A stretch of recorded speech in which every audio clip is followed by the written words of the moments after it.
Hey, Nikki. Merry just after Christmas.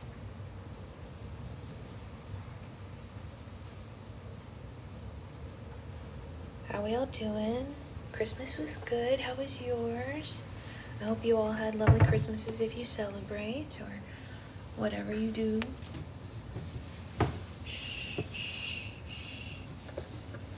Morning, Anya.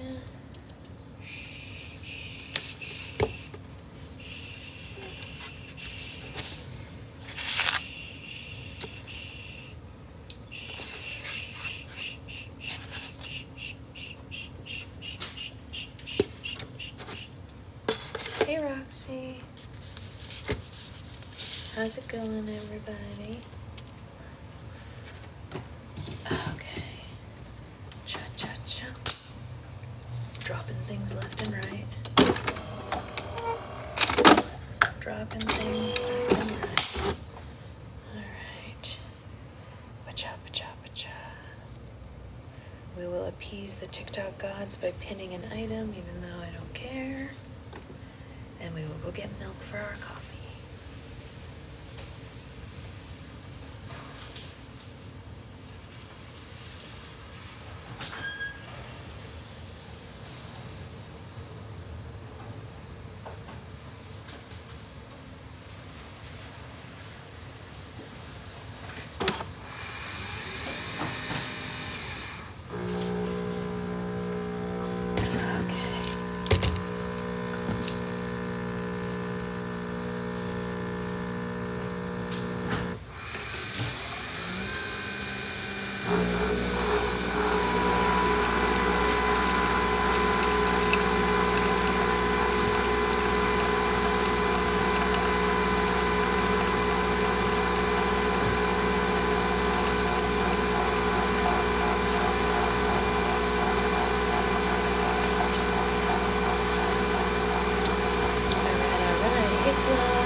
Especially for California, just in general, it's a lot of rain. It was like crazy downpour the other night, like so freaking loud. Nisa, has it been crazy where you are too?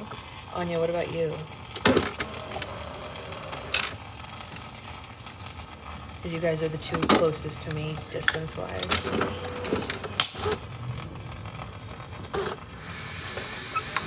I assume Nisa also has rain. Maybe, Anya, I don't know.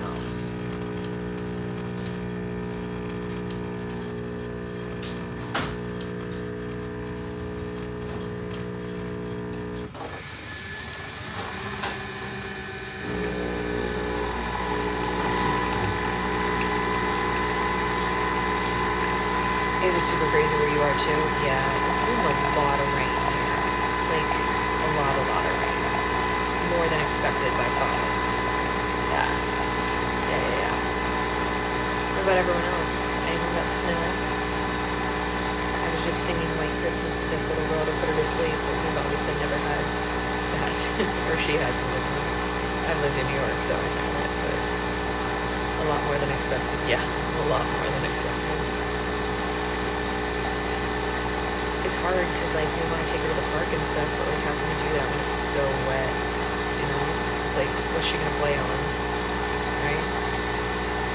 Hey Jen, how are you? Hello. If she wasn't asleep on me, I was gonna do the advent calendar at the beginning to catch up, but since she's asleep, I don't want to make the noise, so we'll do it at the end.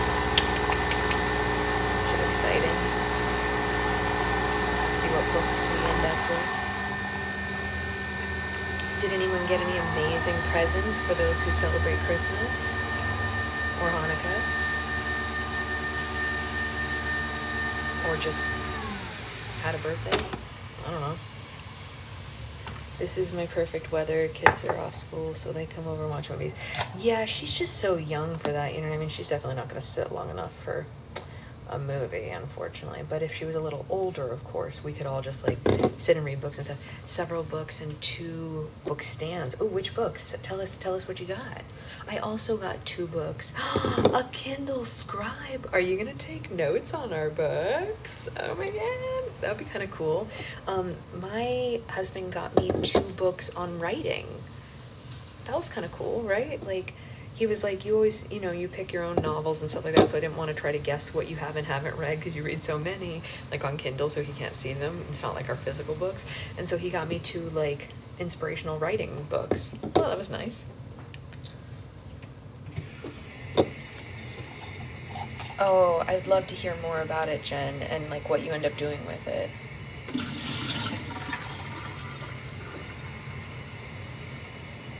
Does it have, like, a little stylus? Wait, taking notes on our book sounds low-key. Yeah, no, for real. It would absolutely be amazing, right? It is a great gift for me. I agree. I already started reading one. I'm a couple chapters, and it's called Bird by Bird.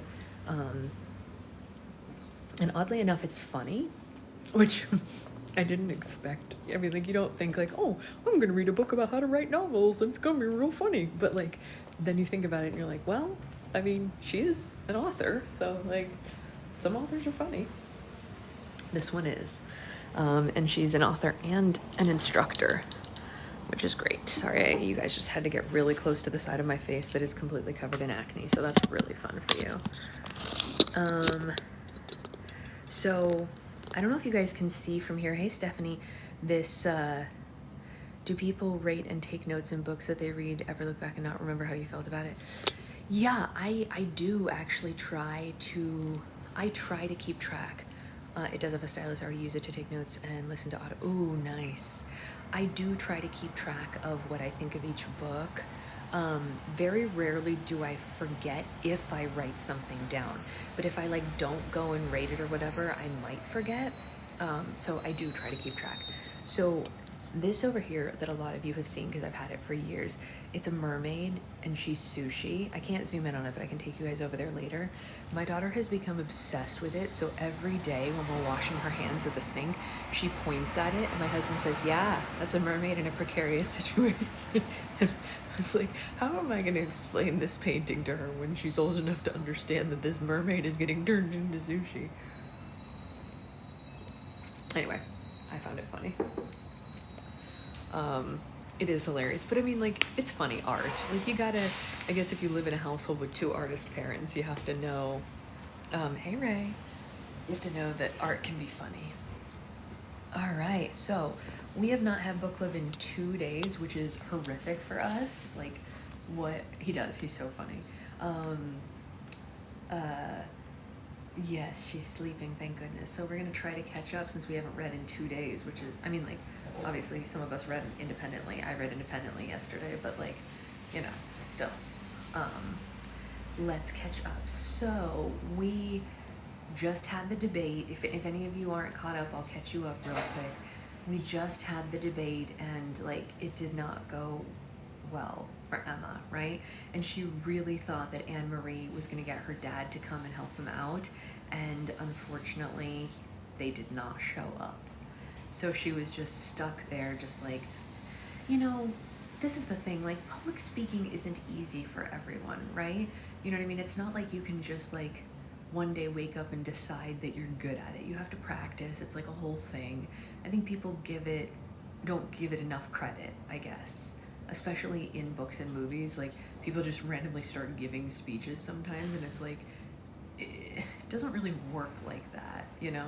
But I guess I'm just a complainer. So we are 67% in for anyone who is keeping track, and we are on chapter 28.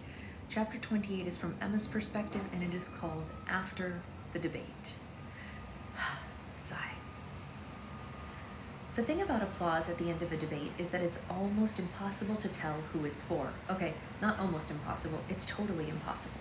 I stood completely still, just off center stage across from Jeremiah Bell, who'd I'd always considered to be a complete dummy, but who by all accounts had beaten the pants off me in this battle. When I stepped off the stage, I was still in a trance. I hated every bit of what had just happened. I'd gotten my hopes up about Anne-Marie. I thought I could win this, and I ended up sounding like a silly little girl next to a man with years of experience already serving the people that we were speaking to. Ugh. Good job, kiddo. That was my dad. I'd seen him out in the audience, and he must have made his way backstage when he saw me begin to falter up there. Thanks, Dad. I frowned, though. Oh, come on now.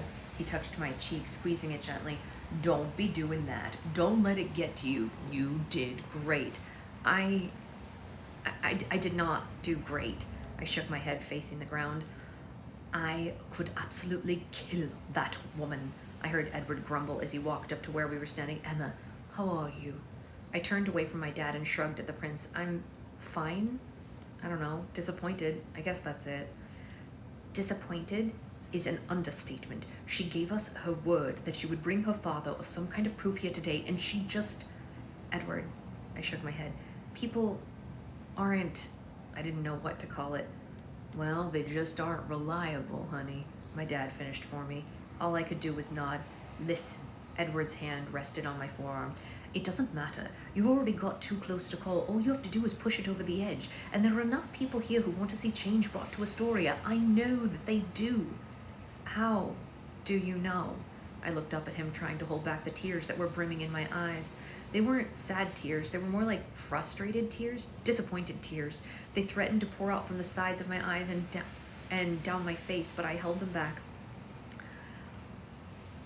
I took a lot of pictures and I signed a lot of autographs today. You should have heard them at the meet and greet. They're really excited for change. They want to see a better future for Astoria. Yeah, I guess we'll see. I wanted to go back to thinking positively, but it felt like a lost cause. And hey, Dad patted my back a little like I was still his little girl. Just because today didn't go the way you imagined doesn't mean that you can't keep the torch burning and continue your mother's research. She would be so proud to see you finishing what she started. You get on that city council is only a small part of what you could do. A part that would make everything else easier, though. I puffed up my cheeks and I sighed dramatically. But that doesn't mean we can't do everything else the hard way. Edward grinned, looking almost goofy as he tried to cheer me up. And that did make me laugh. Wow, way to sell it, Princey. Since when do you call me Prince? Edward asked, an eyebrow raised. Since you had a line around the block waiting for an autograph. I gave him a light shove, winking. No, this wasn't over. The problems weren't solved, but there was no point in wallowing either. Edward was at least right about that. Yeah, you're right, I said finally. We can still win this thing. We have another few days. What about one last big push to get people on our side? Oh my gosh. Sarah Beth still had the stage manager headset on when she popped over to where we were standing. I have the most fun idea ever. Do you now? My dad asked, looking around. Should Mikey be here to hear this before we volunteer more of his guys to drive around town? Sarah Beth waved that off. Oh, there's no driving around, but now that you mention it, maybe we should include that cuter fisherman guy? Edward raised an eyebrow. You haven't even described this most fun idea ever, and I'm already starting to wonder if we have the same idea of fun. Hey, Tiffany, happy after Christmas. It's win a date with the prince, she beamed. I pressed my lips together, trying not to laugh. What? Win a... Edward looked shocked. No, absolutely not. What on earth? How would that... Why? Oh my God, don't you guys want her to win? Sarah Beth looked at him like he'd kicked her puppy. It would be like the biggest fundraiser ever. People donate for the chance to win a date with you. All those girls who came out here to get autographs were swooning like crazy. And how, pray tell, is that going to win me any votes? I crossed my arms over my chest and waited for the explanation. By raising awareness? Sarah Beth's words were slowed as she answered me. I scrunched up my face, shaking my head. Where did this idea come from, anyway? Well, she cleared her throat. I was watching this movie last night, and oh boy, here we go. Edward tossed his arms in the air, letting them fall against his legs with a smack. You're telling me that you watched a crazy love story film with a prince and some girl who wins a date with him and they live happily ever after? Oh, you've seen it? She tilted her head like a curious puppy, totally not picking up on his vibe.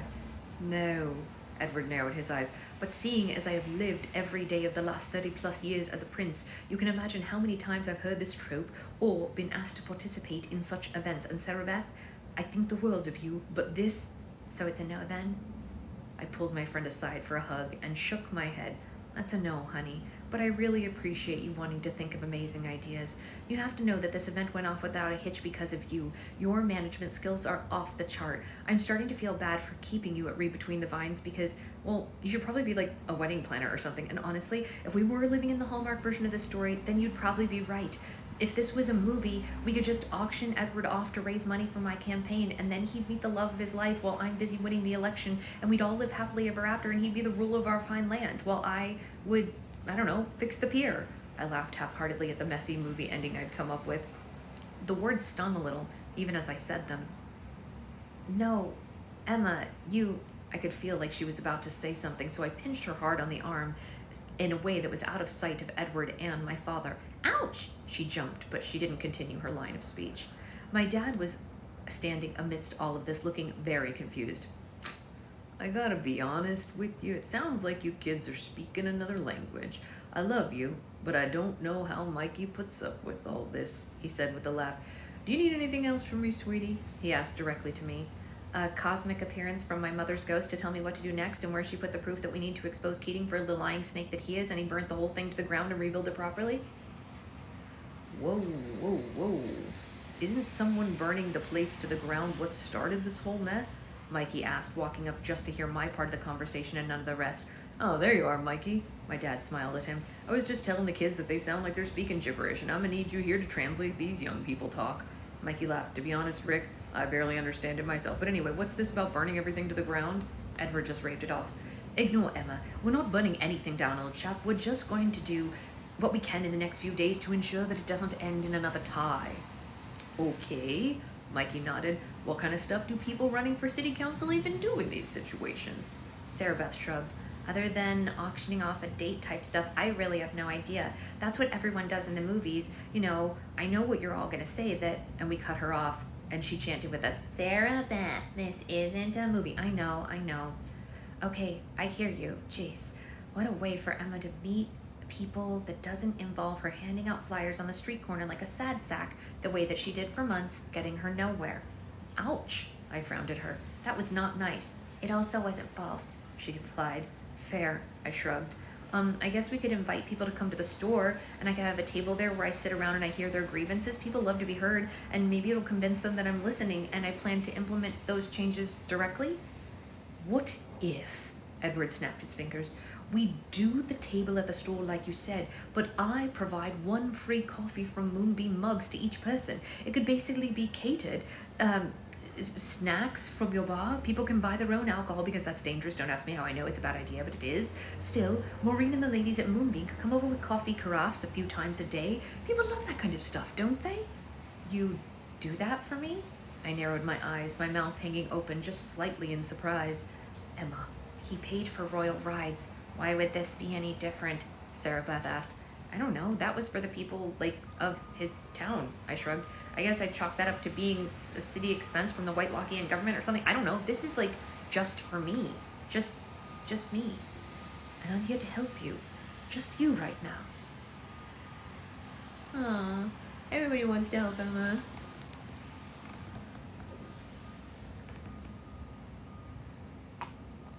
Man, I need coffee.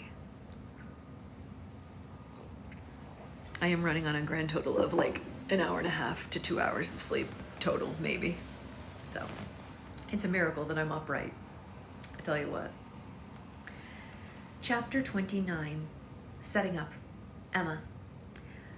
I'm starting to think that this is my calling. Sarah Beth smiled at me after taking one last look around Read Between the Vines, which was redressed to fit our event. Well, if you could call it an event. With 1 day left until the election, now was the time for me to connect with the people of Astoria. Whether it was someone I knew or someone I didn't, I had to show them that I was the right person for the job. Oh my gosh, you're so Close, Tiffany. Did you miss what, Aaron? But we're just starting the next chapter right now. We're reading chapter 29. I'm just one paragraph in. So you are good on that front. You really outdid yourself. I grinned right back at her. I really think you could do this if it's something that brings you joy. Not to say that I wouldn't miss you working here with me, but psh, she waved that off. When you're a princess, you can hire a whole staff. SB, I rolled my eyes at my friend. I'm running for city council, not princess. Yeah, okay, keep acting like you don't see him stealing glances at you, whatever. I sat down on a nearby bar stool and I crossed my arms over my chest. Sarah, he literally hasn't made a move since the one time we kissed a month ago. I think if Edward was even remotely interested in what? He asked me, seeming to appear out of nowhere. My God. I grabbed at my chest over dramatically, showing that he had startled me. You really should warn people. If I warned people, it wouldn't be sneaking, now would it? Edward repeated a line that I had said to him when he first arrived in town. Hardy har har, I forced out a fake laugh. What were you wondering if I'd be remotely interested in again? He asked. I didn't mean to betray my nervousness, but it showed on my face because Sarah Beth quickly came to my rescue. If you would be interested in helping us promote today. Nice save. She was already running back behind the counter as she answered, of course, I'm always interested in helping promote. Isn't that what we've all been doing? What is that? When she walked out from behind the counter, Sarah Beth was holding a huge sign in the shape of an arrow, like the ones you see someone holding outside of a Subway sandwich shop on the side of the road. But this one read, free coffee, this way. Sure, where do you want me to hang that? He asked her, and Sarah Beth shook her head. Oh, Edward, no. This isn't the kind of sign that you hang. You gotta hold this one and point people in this direction so that they can come get coffee and they can talk to Emma. Edward puffed up his cheeks and looked around the empty store, searching for another soul or perhaps a place to run to. And I have to do it? He pointed at himself when he realized there was no one else she could have been referring to. I took the lead on this one when Sarah Beth looked at me instead of answering. I turned on my best puppy dog eyes and I blinked a few times in his direction.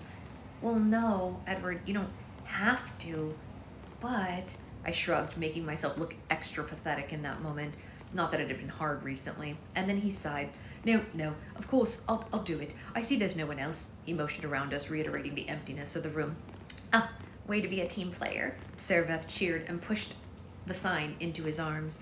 Just ahead on the corner as you get to it, try to get as many people you can to pass through these doors. Maureen and Lucy brought coffee just a bit ago, and if we run out, they said that they have your card on file to charge for more, and they'll be here with more lickety-split. That's me, just your run-of-the-mill team player. He gave a double thumbs up and wrapped his arms around the sign. On the plus side, at least it isn't raining. I'll bring you some coffee in a bit, okay? Sarah Beth asked him, and Edward nodded and then gave a small wave, heading out the door. Well, cheerio then. Told you. What? I asked her. He's so totally into you. He's got a funny way of showing it. Psh, no. She started moving around the room, checking to make sure everything was in place. It's the classic bad boy turned lover behavior. I've seen it a million times. Oh, is it now? I asked, allowing my voice to betray my skepticism. Mm-hmm. She brought her fingers to her lips and kissed them as though she were a TV chef who had tasted something absolutely delicious. I couldn't have written this better myself. Haven't you read any of the articles about his torrid past and bad reputation? I raised an eyebrow, shaking my head wordlessly.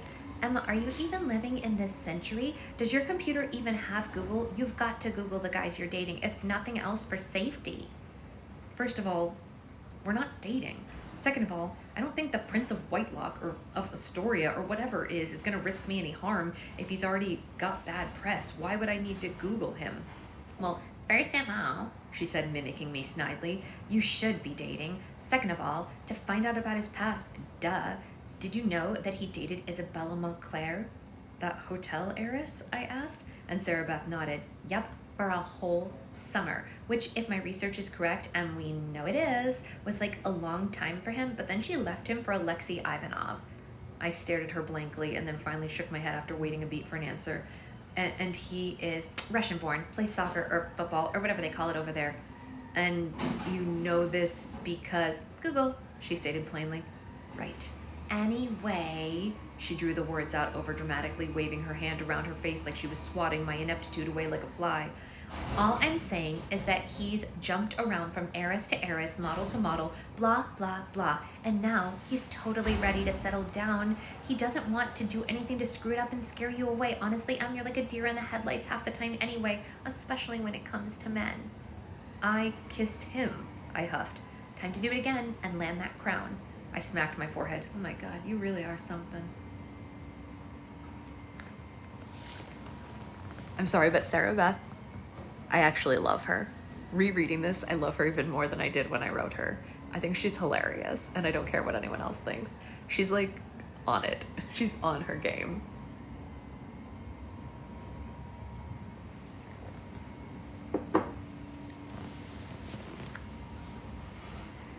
Coffee with the constituents. Emma. And it looks like someone named Emma just joined the chat. Well, hello. The main character in this book's name is Emma. Welcome. Pull up a seat. Let's wait a second for the big truck outside to stop making noise so that everybody can hear properly. Can you guys hear me? Even with the noise? We have the windows open because we're trying to cool down the house. Hello. Welcome to a story maybe about you. Who knows? I don't know. It could be you. Maybe, maybe not. You can tell us later if it feels like it resonates with your soul. Coffee with the constituents. Emma. The doors opened and a whopping nobody was there to enter. I sat alone for the first 30 minutes until some rando wandered in off the street asking for the free coffee and nothing else. Over the next half an hour, a few others wandered in. High school students who ditched second period and wanted to see what kind of coffee we were giving out. Really? Beggars can't be choosers. Girls in too short skirts and too long pants. Ugh. Sarah Beth, I called out to my best friend. What? She popped her head around the corner from the other room. You better be dying because you sound like a cat in heat. What is the matter with you? No one's coming, I pouted. Emma, she rested her fist on her hips. It's early. We barely just started. I come home sick with it. Oh no, from work? Oh, that's loud. Mary, you guys get sick so much. I'm so sorry. Is it because you have kids in school? I'm sure that's what it is. That has to be. There's no other explanation for it except like germ-infested children who go to school and bring you everything and make you sick all the time. It's so sad. Ugh. Although I know a lot of people who are sick right now. It's just like going around, obviously. That's quite enough from them. Do we think that they could like hold it together for a few minutes so we could read? I actually don't know what's going on because usually trash day is Tuesday and today is definitely Friday and there was no holiday on Tuesday, so there was no reason for them to skip it. I'm a little confused.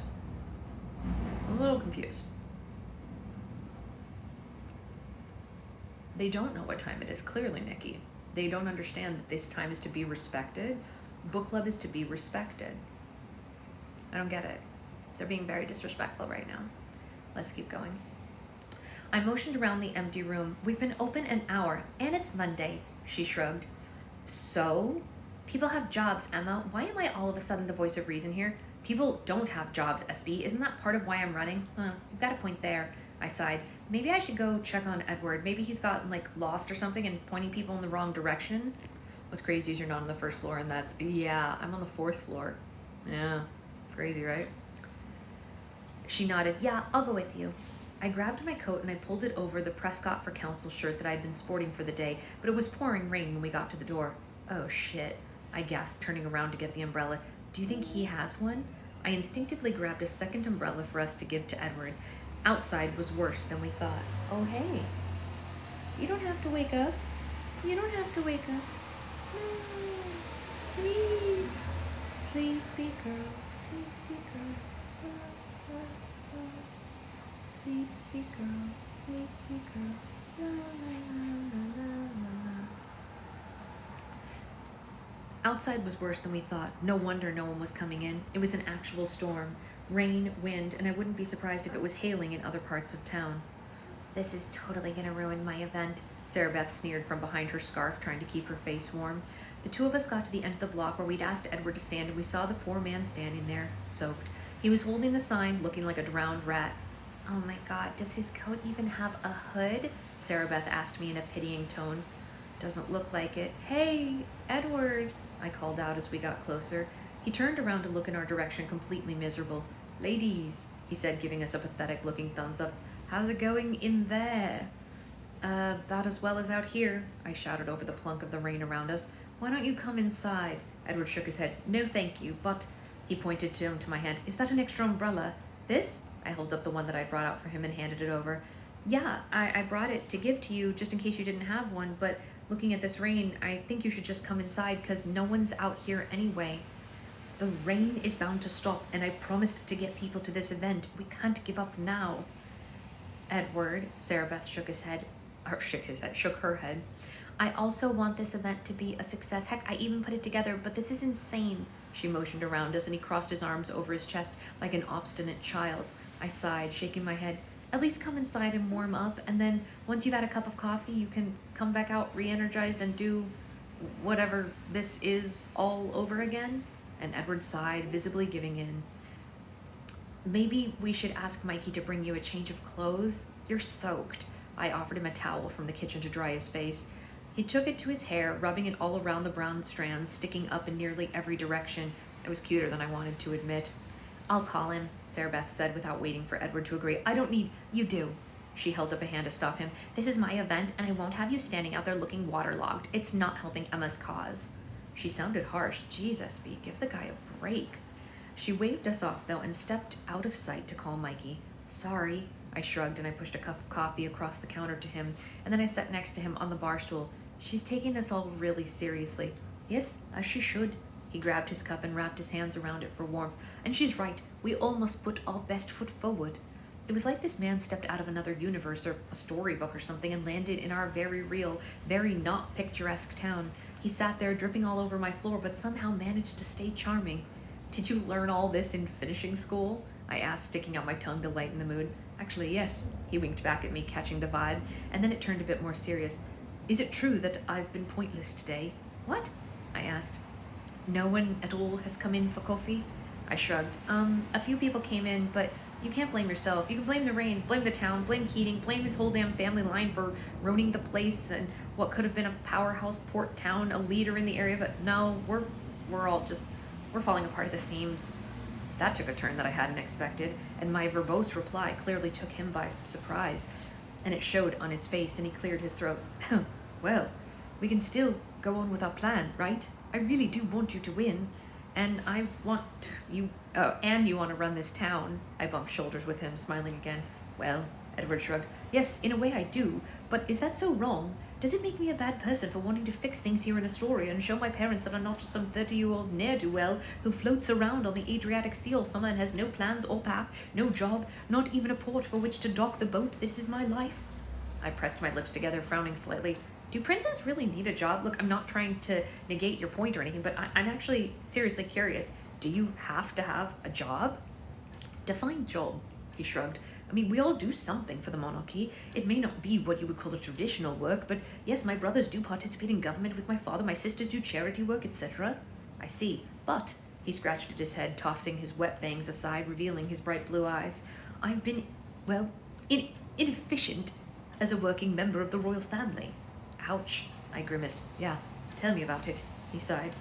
"All right, so we keep moving forward because we both need to get what we want, right?"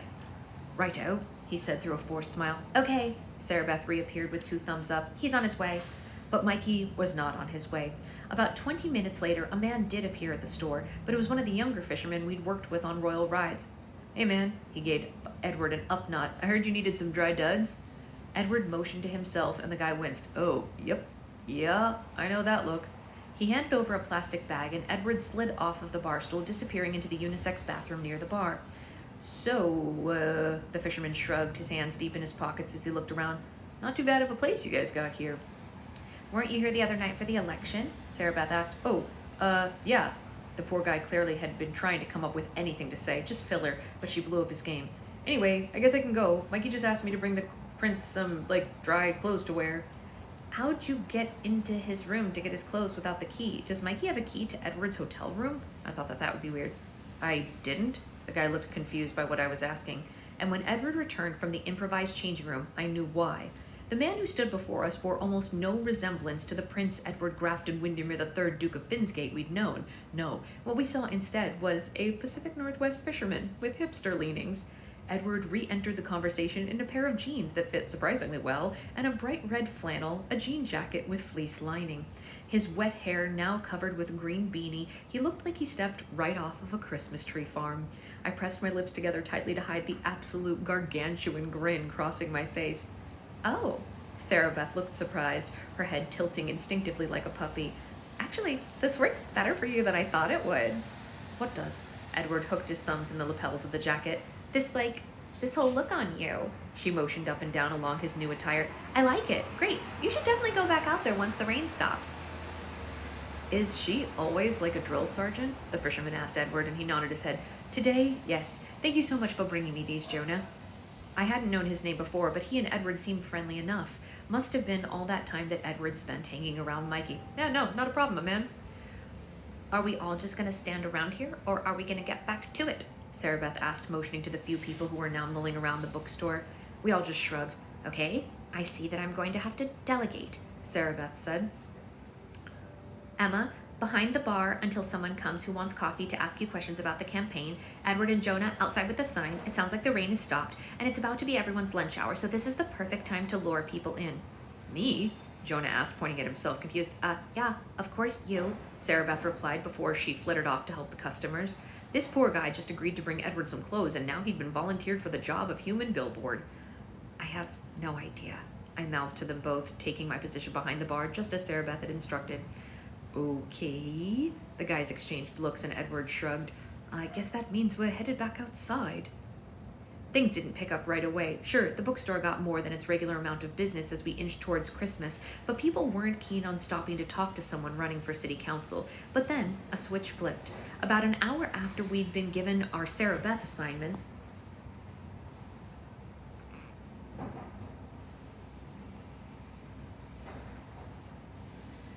she picks her head up and smashes it back down. Where was I? Sorry.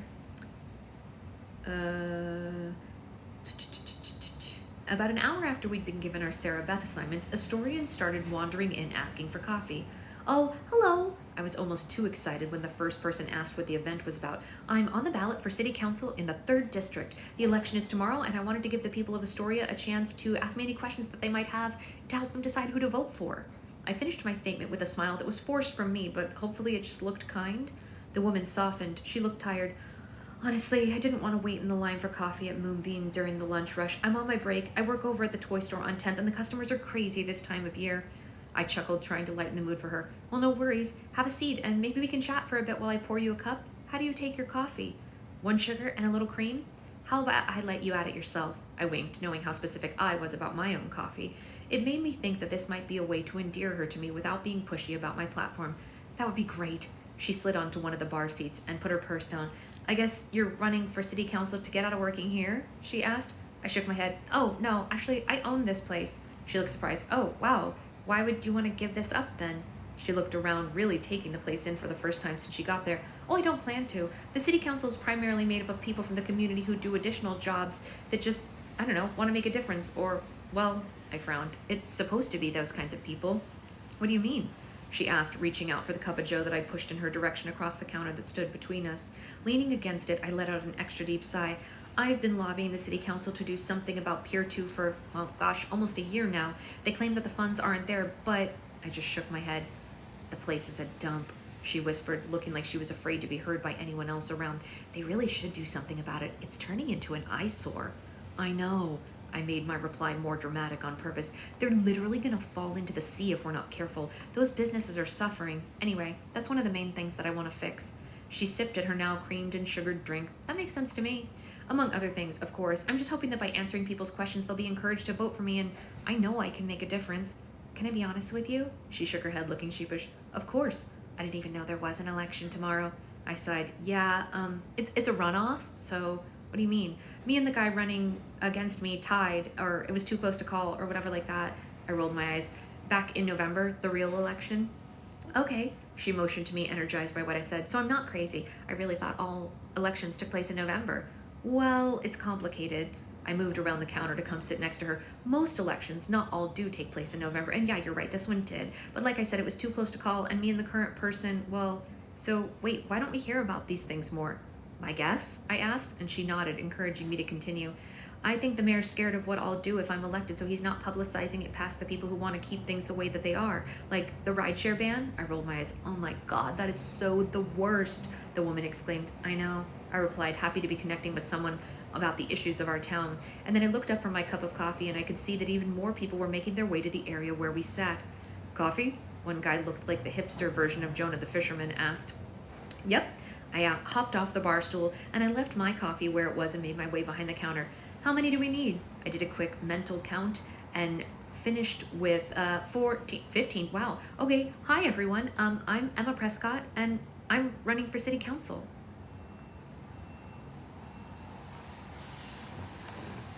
Maybe she's getting somewhere. Maybe. Just maybe. Could she get it? We don't know yet. Some of you know, because some of you have already read the book. But who's to say, right? Chapter 30, After Coffee. Emma. After the initial rush of people coming in for coffee, there was another and then another. I can't say that I wasn't prepared, but I did hope that my enthusiasm behind the statements I said swayed at least some of the votes in my direction. Much like Christine, who I had learned was the girl from the toy store's name, most people who came in didn't even know that there had been a too close to call or that a runoff election was happening the next day. Not that I could blame them. Unless they'd been watching the local access news the night of the election, how would they have known? It's not like the city council election specifically for our district was a hot topic around the water cooler. But once lunchtime passed, it felt like everything slowed, and I went to find Sarah Beth, who was passing herself from customer to customer in the bookstore like the perfect hostess at a high society social gathering. Even if they only came for coffee, why not try? Exactly. I love falling in love with this book all over again. Oh, Anya, that's the sweetest thing. Thank you for saying that. I have to tell you guys, every time I hear that one of you genuinely likes it, like, it warms my heart so much, because I really did work really hard on it. Like, I don't know, maybe that's obvious or maybe it's not. It's hard to say, but yeah, I know. It makes me feel good. That's all I'm gonna say. Thank you. I appreciate it. I very much do. Let's see, where was I? If you need anything, just holler for me, okay? She was all smiles, that one. That was crazy, was the first thing I said to her when we approached one another. I lost count on how many people came back. Fingers crossed that this is working. I made the finger cross motion and I smiled at her. Should I call Maureen for more coffee? SB asked me, sticking to her role for that day. Maybe, I shrugged. It's lunchtime, so maybe that's why there was a rush. Oh no, better not be. She furrowed her brow. We need to keep a steady flock of people coming in here to talk to you. Statistically, less than 50% of people will convert into voters for your cause at an event like this, so we really need a really good chunk to come in. How do you know that? I asked her. Google, she stated firmly. That was always her answer. I get cute aggression every time I have any. Yes, 100%, Naisa. It's even more special having you read it. I appreciate that. I hope you guys are enjoying getting the inflections of how I meant the lines to sound, you know? And again, I haven't read it aloud ever, actually, except when I was like reading pieces to my husband, but not in its entirety. But I hope that that's right. Next book, instead of Google, it'll say, oh God, horrific, Tiffany, horrific. I'll cry. I'll cry. Should we go check on Edward and Jonah? I asked, not wanting to dig further into her Google Analytics. Probably. She started for the coat rack where we kept our belongings. She grabbed mine first to hand it over, and then her own, slipping it over her arms. How soaked do you think they are? You said it sounded like the rain was stopping when you sent them out there. I did. She shrugged the jacket over her shoulders. But this is Oregon, Emma. Do you really think they stayed dry? I smacked my forehead, suddenly feeling bad for the guys we'd set out into the squall. Not nice. Sarah Beth didn't seem bothered, though. She gave off the air of a woman on a mission. She'd been assigned a job to do, and she wasn't about to let it falter. Nope, not on her watch. I was starting to believe that assigning my best friend the job of stage manager essentially was the greatest idea of my life. Oh my God, you guys remember Jeeves? That was great. Hey, Katie. When we got outside to just near enough the corner, we saw something unexpected. Luckily for the guys and us, the rain had not picked back up as we made our way toward them, and an almost unheard of occurrence in the Northwest for the first week of December. Am I seeing what I think I'm seeing? I leaned closer to her, even though there was no way that the men we'd sent out to hold the sign could hear us from where we were standing. I'm not even sure I'm awake, Sarah Beth laughed as we looked over to the corner to see Edward and Jonah tossing the Coffee This Way sign back and forth between them. In the boredom of standing out there, it looked like these two men had come up with some kind of signography. Spins, turns, twists and turns, tosses. It was, in a word, kind of amazing. Doth my eyes deceive me, or does it look like you two are having fun? I tried to hold back the smile that threatened to betray my amusement as I greeted those guys. Clearly, we'd caught them by surprise, because the moment I spoke, the sign fell to the ground between them. Emma, Edward grumbled, we had this talk about not sneaking up on people. And I looked around, motioning to the open air around. Sneaking up, how we're outside, in a public place. You guys are really good at that, Sarah Beth said, ignoring the whole conversation we were just in the middle of. Yeah, I added. Where'd you guys learn to do that? I asked, Edward specifically, ignoring Jonah for the moment, and he shrugged. I'm a prince. I slowly raised my eyebrow at him. How is that even an answer to my question? The skills translate, he said, readjusting the sign in his hands. The skills translate? I asked, incredulous. From princing to sign throwing? Sarah Beth asked, equally confused. Totally, Jonah grinned, apparently picking up what Edward was putting down in a way that we weren't. He gave the prince a high five and then took the sign out of his hands to spin it again.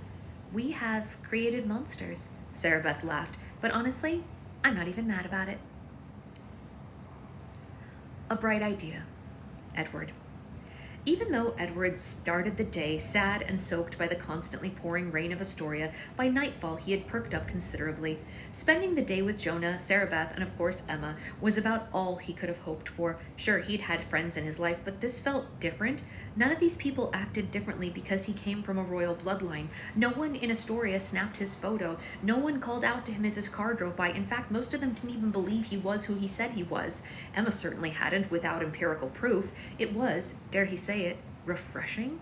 The quad cleared the scattered coffee cups while the part-time employees Sarah Beth had called in for the day served the patrons at the bar.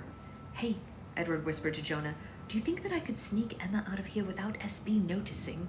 Jonah looked in the direction of the two women giggling by a stack of books. Probably, but I could also try to distract her if you really think you gotta sneak her out. But honestly, man, in my experience, women want their friends to date a prince, so he snorted, laughing. You're probably golden. Edward also laughed despite himself. Honestly, that's what I don't want. Hey, Shal! What is? For her to want to date me because I'm a prince, Edward replied, and Jonah shook his head. Nah, I know her, Dad. She ain't that type. Wasn't raised that way. Besides, I don't think that don't you think you'd know if she were after your crown? She'd be like, flaunting the goods a little more in your direction. Edward had to think about this one. She did kiss me at the election. The prince's newest friend rolled his eyes at him, not mincing words. You can't seriously consider her throwing herself at you just from that, can you? No, Edward shook his head. That's not what I mean. I don't know. I've been keeping everyone at arm's length for so long. I get it. I probably would too. He sounded sincere, and it made Edward relax into the comfort of their conversation. I can't imagine what it's like to be into a girl and wonder if she's into you or if she's a gold-digging wannabe princess who's trying to overthrow your mother's position as queen by marrying you. Edward's eyes popped up, a look of confusion crossing his face. Okay, well, that's a bit extreme, especially considering how many people ahead of me in line for succession would have to die for that to happen. But yes, you do understand the concept behind my concerns. Okay, enough of this, whatever it is we're doing here. Jonah waved a hand in front of his face. Having a heart-to-heart, Edward offered, and both men laughed at the awkwardness of their newfound friendship, reaching a point that felt far in such a short time. Sure, they'd first met at wishing boats, but they hadn't really connected in that way. All right, so what's your plan, man? More or less, Edward shrugged, thinking it through for a moment. I was planning on asking her to just go for a walk. Wow, man, I really thought you had more game than that. What does that mean? Jonah shook his head, looking mock disappointed as he pushed Edward. You're a prince, man. You're telling me that you haven't been using that to your advantage with girls since, like, you hit puberty? Of course I have, Edward said defensively and truthfully a little too loud. Emma and Sarah Beth turned to look their way, only having heard a little bit of the conversation. You boys okay over there? Sarah Beth called out to them. Fine, the two called back in unison like a pair of middle schoolers who'd been caught in the halls between classes. Close call, Jonah cleared his throat. As I was saying, Edward continued through gritted teeth, I have, needless to say, used my station to my advantage, if you will. But those women, well, they didn't mean anything. And this one? Jonah motioned to Emma, who was giggling behind the bar with her friend. Smashing, Edward said, his eyes transfixed on her. Oh, boy. Yep. Jonah shook his head. You got it bad. All right. Ask her to go on a walk, he repeated in a mocking tone. I'm sure Sarah Beth will be thrilled, but if not, I'll do my best to distract her, okay? Brilliant. Thank you, old chap. Aww, it's cute. It's cute.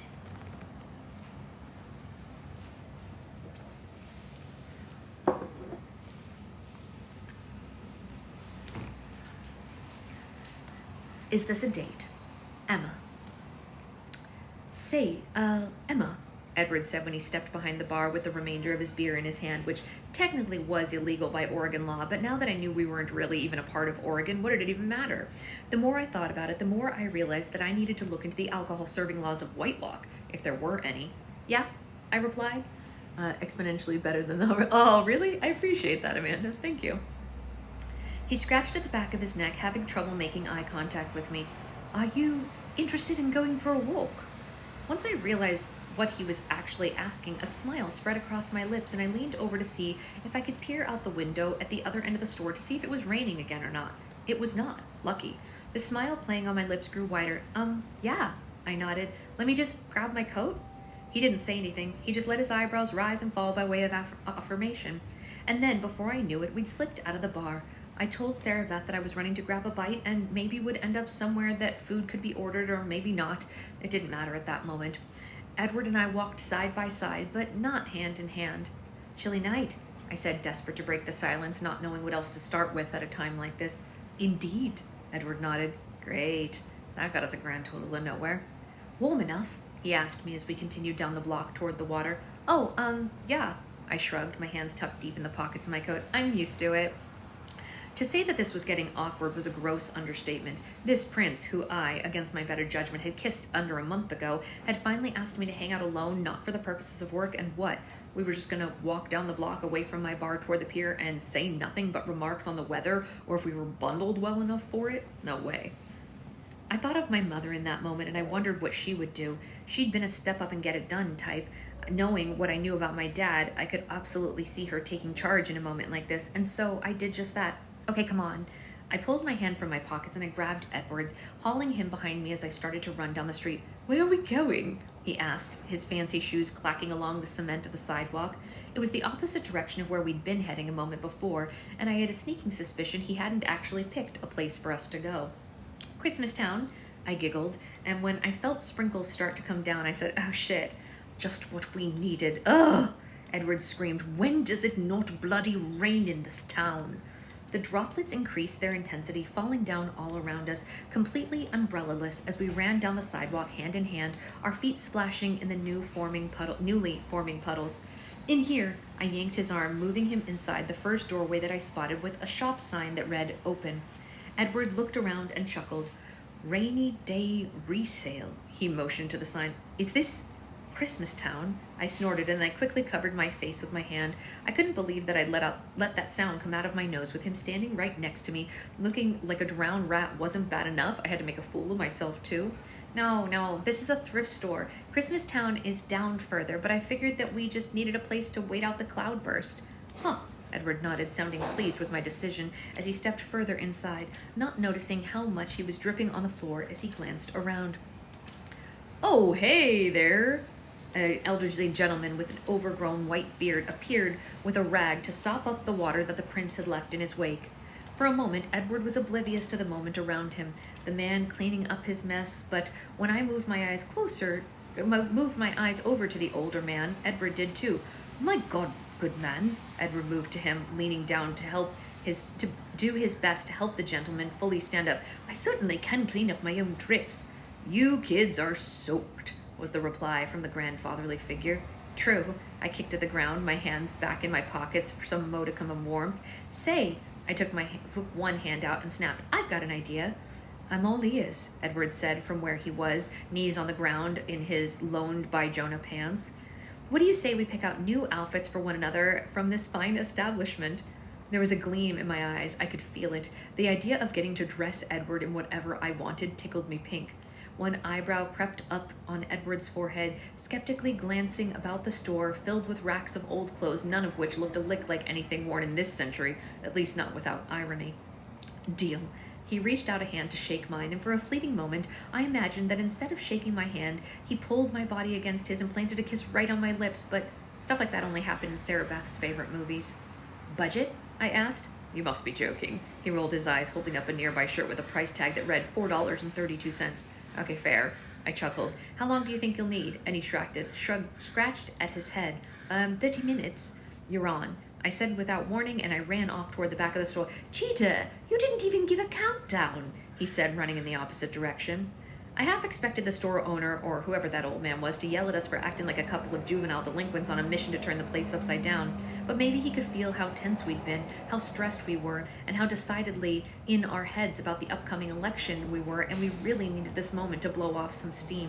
The truth was, I myself hadn't even realized it until I was rummaging through the racks of men's clothes in search of something hopefully more ridiculous than whatever Edward had in mind for me. But when I came upon a full suit of green holly leaves and berries, I couldn't help but gasping aloud. Oh my God. I covered my mouth to stifle the laugh. Clearly he'd heard me. What? He called from the ladies' clothing rack. Sorry. I cleared my throat, doing my best to hide the fashion abomination in my hand. Absolutely nothing. You be minding your own business. Edward rolled his eyes. You better be careful or you're gonna what? I crossed my arms, eyes motioning toward the Santa-looking figure tending the store. You're gonna find something... I'm going to find you something absolutely fantastic to replace your wet clothes. That's what I thought you were going to say. I stuck my tongue out for good measure. And at this time, as it was drawing to an end, I didn't feel like the suit was the best thing I'd found. As flashy and ridiculous as it was, coming upon a sweater that showed the outline of a drawing of Joe Pesci and Daniel Stern as the wet bandits in the movie Home Alone with their title written above them was too good to pass up. I loved that film as a kid. Hell, I love that film now. And despite it being less flashy, maybe he'd actually wear this piece again and it would be less of a waste. Or if I had my druthers, I'd have occasion to steal it from him sometime. Regardless of how good the sweatshirt was, I still needed pants and something for him to wear under the hoodie. A shirt? A ridiculous flannel? Time's up, we heard a voice ring out. Turns out the man behind the register had been timing us? We looked at him, and then at one another, and then back at him. What? The man asked. You think I can't hear you? This place isn't that big, youngins. Besides, I gotta keep myself entertained somehow, he said, tapping on the clock behind him on the wall. Regardless, it's time for a costume change. And he motioned to the pair of us to meet in the center aisle. Well, on the count of 3, Edward asked as we stood back to back, holding the clothes to trade momentarily. 1, fake Santa said. 2, 3. And on 3, Edward and I turned to face one another, holding up our chosen outfits. And there he held an oversized hoodie with a picture of a young Macaulay Culkin portraying Kevin McAllister, hand slapped onto his cheek in the iconic screaming pose, and standing there facing the man whose life and upbringing could not have been more different than mine, both of us with scenes from Home Alone on Christmas clothing. That made my jaw drop. Are you serious? I suppose then you're also a fan of Home Alone, he asked, smirk playing on his lips. Fan? I scoffed. It's only the best Christmas movie ever. He joined me for the last part, each of us taking a step closer. I know, he said with a sweeter, more sincere smile, and one more step close to me. We should watch it sometime. With popcorn? I asked, and Edward shook his head. Ice cream with too many toppings and too much syrup. Of course. And, he wiggled his eyebrows playfully, a game plan to take down the bad guys. All right, you two, Santa called, ending the silliness of the moment between us. You get changed and I'll ring you up. We spilled out of rainy day resale, giggling up a storm. The rain was still coming down, but inside we'd been able to find a few oversized plastic raincoats to fit over our hoodies. That, we assumed, coupled with our umbrellas, would keep us at least semi-dry as we continued our journey. Where to, miss? Edward asked, jokingly offering me his arm, and I linked mine with his and made a kind of sound. I don't suppose I could interest you in some plain cheese pizza, I asked, making another reference to our favorite shared seasonal film. I thought you'd never ask. And pray tell, where does one acquire the best pizza in Astoria? Scrunching up my nose, I replied, honestly, we only have Cristino's. Edward burst out laughing, the umbrella falling away, momentarily exposing us to the showers. Hey, you're shirking your umbrella holder responsibilities. I grabbed his hand where it was wrapped around the handle of the umbrella and forced it back up over our heads, not keen on getting wet again right away. And then my face went flush as I felt the heat of his hand beneath mine. Oh, so sorry, madam. Edward gushed effusively, taking his turn to throw some sarcasm my way. But you can't honestly tell me the only pizza restaurant in this town is called Crustiano's. Not only can I tell you that, but I have told you that, I said, sticking my tongue out at him. It's decent. Do you want to go? Edward just smiled now. I do. I want to have a slice of the pizza pie with a mountain of cheese on top so melty that the entire McAllister family would be jealous. Oh, I said as we continued down the sidewalk. They'll be jealous, all right. And as conversations do, we reached a lull, walking along in silence for a few moments. Downtown Astoria was much better lit than the area near Rainy Day Resale. Wreaths hung from street lamps, twinkling Christmas lights adorned most shop awnings, and I silently admired them as we made our way down the street. Pretty, aren't they? I asked, tilting my head to look up at the prince I'd somehow found myself walking arm in arm with. Very, he replied. But as we rounded the corner toward the pizza joint, neither of our minds were on the globs of gooey cheese. We'd come upon a large tree in the center of town, the whole area lit up by its lights. Astoria may get a lot of things wrong, but this here, I waved my hand at the large, noble fir tree before us, this definitely isn't one of them. Emma, Edward brushed my cheek with the back of his hand, smirking. You're not crying, are you? I playfully pushed the hand away from me. Psh, stop, I'm totally not crying, I grumbled, feigning annoyance at him poking fun at me. It's just, and then I got serious for a moment. It's a good memory, that's all. And then to my surprise, Edward wrapped an arm around my shoulders. He made this motion many times in the weeks that I'd known the Prince of Whitelock, but never with this kind of tenderness. My mind shot back to the time at the library when we'd spoken to Pearl and he pretended to be some kind of boyfriendish figure and pull one over on her. But that didn't feel the same as this moment standing there with the tree. I slipped my arm around his waist and I smiled to myself. You're right, Edward said, the lights bouncing off his bright blue eyes. It is a great memory. And somehow I knew he wasn't referring to some time in the past the way I'd been. I saw my mother there, bringing the little girl version of me around to see the lights of the trees, but he must have meant us in this very moment. Edward. But before I could muster up the bravery it would have taken to bring us to the next level in that moment, a voice rang out across the night street. Hey, lovebirds!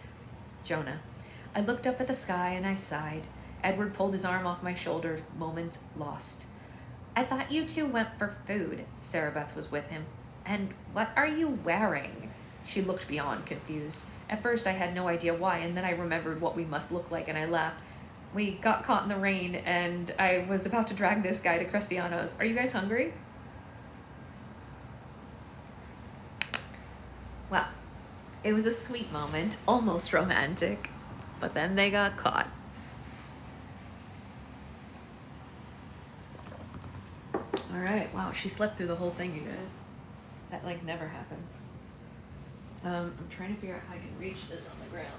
Ooh. Oof, oof, oof. Okay.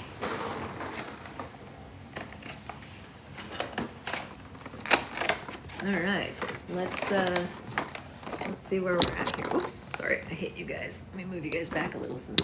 Oh, baby, hi, hi. All right, where were we? We got to 20, I think. Yeah, we got to 20. So let's open 21. 21.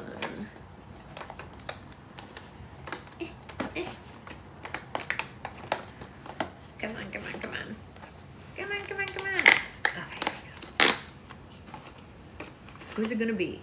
It is, in fact, Stranger Things, Suspicious Minds. I didn't know there were Stranger Things books, so, you know, the more you know. Where's 22? I figure we won't do them all today. We can push it a little past, you know, for whatever reason. I don't know which author, longest slow romance, but I feel like you need to be. Yeah, right, it's true, it's true. Oh, Moby Dick, a classic.